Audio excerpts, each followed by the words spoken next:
자, 박한식 교수와 함께 선을 넘다 오늘도 교수님 모시고 이야기 나누겠습니다. 반갑습니다. 반갑습니다. 네. 자, 한국 대통령의 임무 두 번째 특집입니다. 오늘은 한반도를 둘러싸고 있는 이 정세가 통일에 유리한 정세가 펼쳐지고 있다고 생각하는데요. 왜 그런가 이런 얘기를 좀 말씀드리려고 하고요. 이런 상황에서 한국 대통령이 어떤 역할을 해야 되는가 그 임무에 대해서 좀 말씀을 해 보고 싶습니다. 지금 선거 결과가 우리가 이제 예상하는 정부가 들어서지 못하긴 했습니다만 어쨌든 대세라는 게 저는 있다고 보거든요. 그 한반도를 둘러싼 그리고 한반도 내에서 형성되고 있는 통일을 지향하는 그리고 통일로 가고 있는 그 대세를 정확하게 이 윤석열 차기 정부가 정확하게 보는 것이 필요하다고 생각해서 이 말씀 좀 들어보도록 하겠습니다. 우선 한반도 통일에 유리한 국내 정세, 국제 정세가 펼쳐지고 있다고 보는데 어떻게 보십니까? 유리한 상황이 벌어진다고 봐야지요. 한반도 분단이 돼가지고 분단이 유지된 것이 냉전 때문에 유지됐는데 지금은 세계적으로 봐서 냉전이라는 세계 문화 의식 구조가 거진 없습니다. 우크라이나에서 일어나는 상황을 보더라도 그게 냉전 구도로 가는 게 아니고 각 자기 나라의 이익을 추구를 하는데 각 자기 나라의 이익이라는 것은 민족을 중요하게 생각하는 것 같아요. 그 우크라이나 사태도 러시아 민족과 우크라이나 민족 사이에 갈등이라고 이렇게 보는 것이 정확합니다. 그래서 민족주의가 많이 일어나고 이런데 그것은 남북이 같은 민족이라는 걸 더 말할 이야기가 없지요. 그러니까 남북이 통일을 하는데 세계적으로 민족주의라는 것이 중요하다고 하는 그런 세계적인 맥락에서 보면은 고무적이라고 볼 수 있습니다. 아주 중요한 의미에서 세계의 문화의 의식 구조가 또 정치 상황을 그렇게 변하고 있다고 봅니다. 그 이념에 의해서 갈라지가 경제적인 이해에 의해서만 움직이는 것이 아니고 민족적인 특이성, 인종, 민족, 문화 이런 데 중요성을 국제적으로 세계적으로 많이 두고 있다는데 저는 상당히 큰 의미를 가지고 우리가 그걸 주시를 해야 되고 생각하고 또 우리 남북 관계도 민족이라는 것을 복판에 두고 우리가 또 노력을 해야 될 것 같습니다. 국내에는 따로 뭐 해도 되겠지만 제가 요새 굉장히 놀라는 게 있습니다. 젊은 사람들을 중심으로 해서 많은 사회 조직들이 있네요. 이 조직들이 대부분 보면은 민족주의적인 조직이라고 생각합니다. 더구나 남북 평화 문제 이런 거 할 때는 세계가 민족주의적으로 가는데 남쪽도 민족주의로 가는 것 같아요. 통일 문제도 민족적인 의식을 가지고 접근하게 되고 그러면은 국제적인 상황과 국내적인 상황이 다 민족주의라는 것을 지렛대로 해서 그 주위에 모이게 되는 그런 그 좋은 현상이 일어나고 있습니다. 지금. 그 국제적인 환경 관련해서 중요하게는 미국 문제가 좀 있어요. 미국 문제에 대해서 좀 이해가 좀 필요할 것 같은데요. 하여튼 세계 질서를 그 좌우했던 미국의 패권주의가 지금 이제 점점 축소되는 경향으로 가고 있다. 그래서 미국의 위상과 역할이 굉장히 변화되고 있는 상황 자체도 이 한반도 통일에 그 큰 영향을 주고 있는 요인이라고 보는데요. 미국의 위상에 대해서 어떻게 보십니까? 국제적으로 보면은 미국의 위상이라는 게 해가 갈수록 날이 갈수록 줄어들고 있습니다. 그 이유가 여러 가지가 있지만은 미국이 패권주의적인 그런 경향을 모든 것을 검역 가지고 무력 가지고 해결하려고 하는 패권주의가 더구나 조 바이든 같은 데서 더 철저하게 나타나고 있습니다. 거기에 대해서 반기를 드는 것이 러시아나 이 중국이나 이런 데뿐만 아니고 유럽도 미국을 지지하지 않습니다. 그런 점에서는 프랑스나 독일이나 영국까지 심지어서는 자기의 국리를 주고 하는 거지 미국의 눈치는 이제는 아무도 보지 않습니다. 깊은 우방들도 그런데 하물며 좀 적대 관계가 과거에 있었던 이런 나라들은 세계 지도를 보면은 이제 미국을 계속 지지한 우방들이 몇 없습니다. 이제 그러한 세계 여론이 미국을 따라오지 않는다 하는 이런 게 있고 미국 국내가 민주주의가 점점 더 쇠약되고 있습니다. 미국 국내에도 인종주의에서 백인 우선주의에서 무력주의에서 군산복합체의 그 위력이랄까 이것 때문에 미국 국민들도 그런 추세에 대해서 상당히 반감을 가지고 있습니다. 그러나 그것이 어느 정부가 바이든 정부가 그렇다고 못을 지을 수도 없고 미국 사람들도 왜 미국이 이렇게 문제가 많이 좀 말하자면은 내려가고 있느냐 하는 데 대해서 정확한 진단을 하지 못하고 있습니다.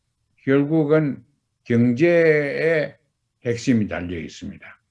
미국 경제가 언젠가는 모르겠지만은 중산계급 중심의 경제가 이제 양극화된 상층 계급의 이해의 중심으로 변해갔습니다. 그 과정에서 중산계급이 없어지는 과정에서 중요한 역할을 한 것이 무기 경제입니다. 군산복합체입니다. 또 미국의 경제는 무기업자들이 지금 좌지우지한다고 보면은 틀림없습니다. 이런 상황이기 때문에 미국은 모든 걸 해서 무기 팔아먹는 거 그게 제일 중요해요.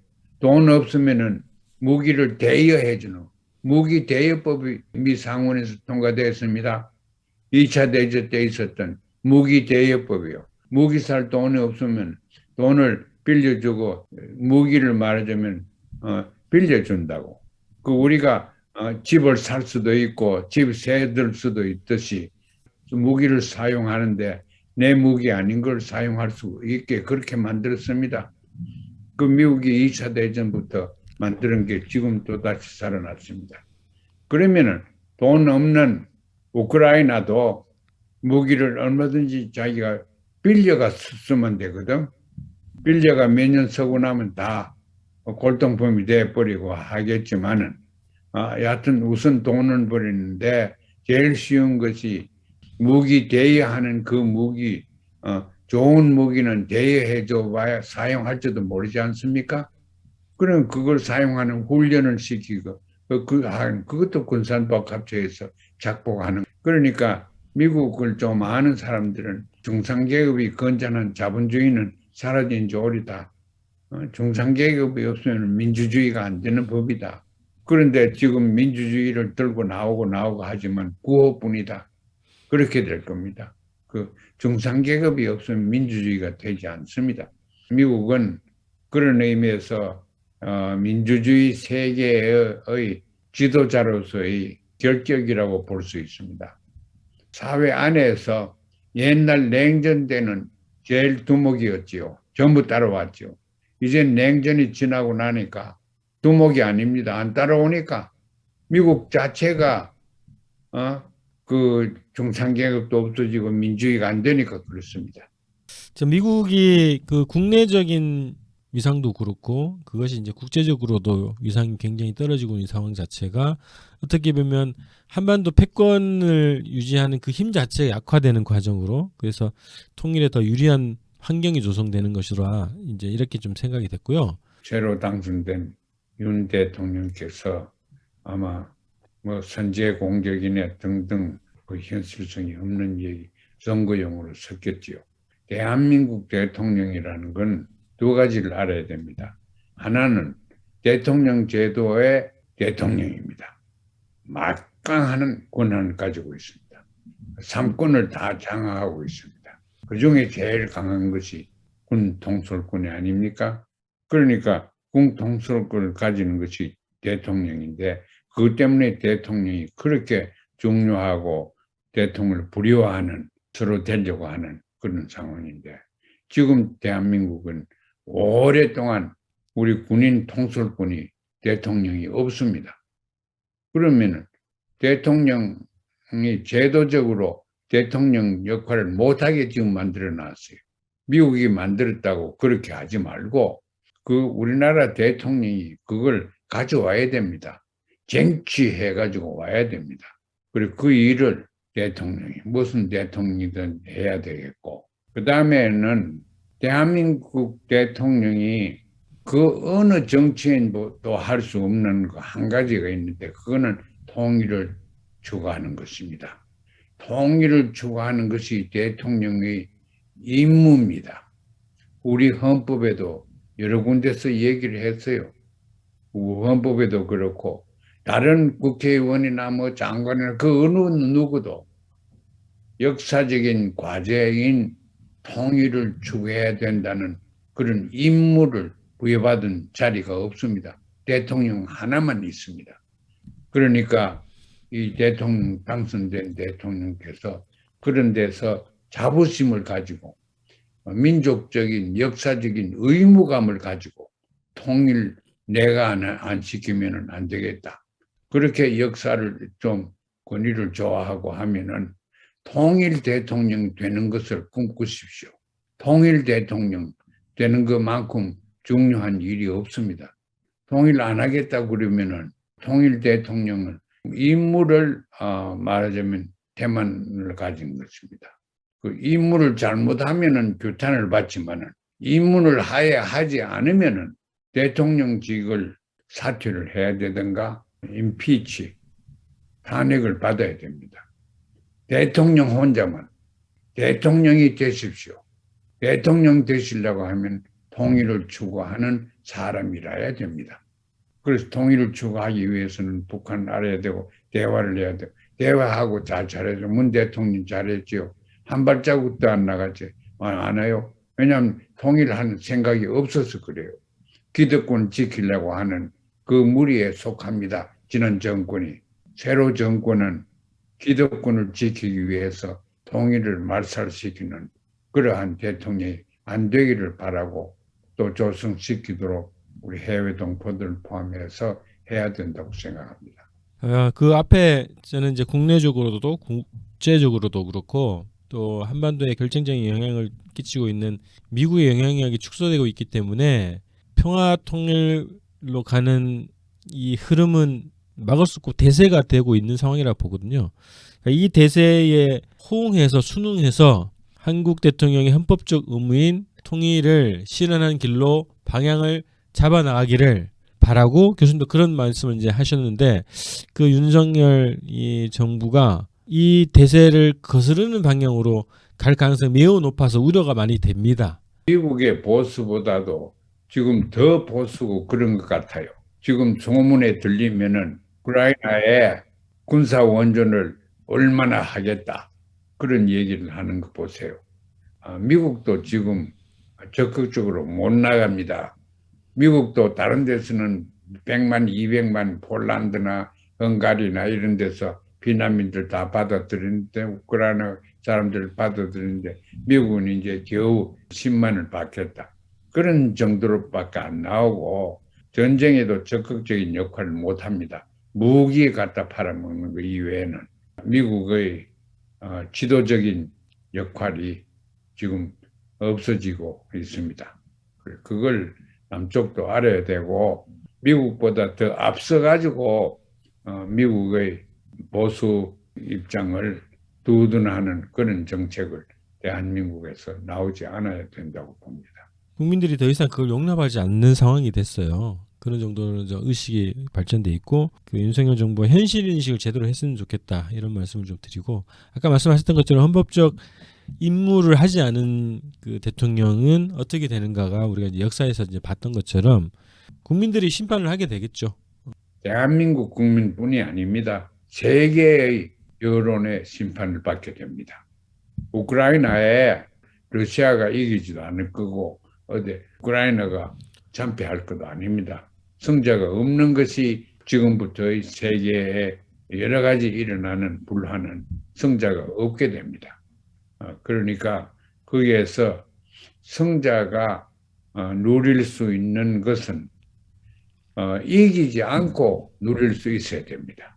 이기려고 하면은 결국은 참패하는 거와 마찬가지로 고난을 면치 못합니다.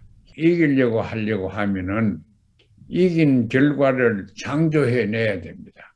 그건 이제 뭐 객관적인 입장이랄까 중립의 입장이랄까 이런 걸 따라 나가야 됩니다. 한편에 들어가지고는 앞으로의 세상에서는 옳게 살 수가 없습니다. 미국과 중국 사이에 태기를 하라. 태길 세대가 아닙니다. 지금 덱을 전부 다 택해야 되는 그게 국익에 맞는 그런 세월이 돌아왔습니다.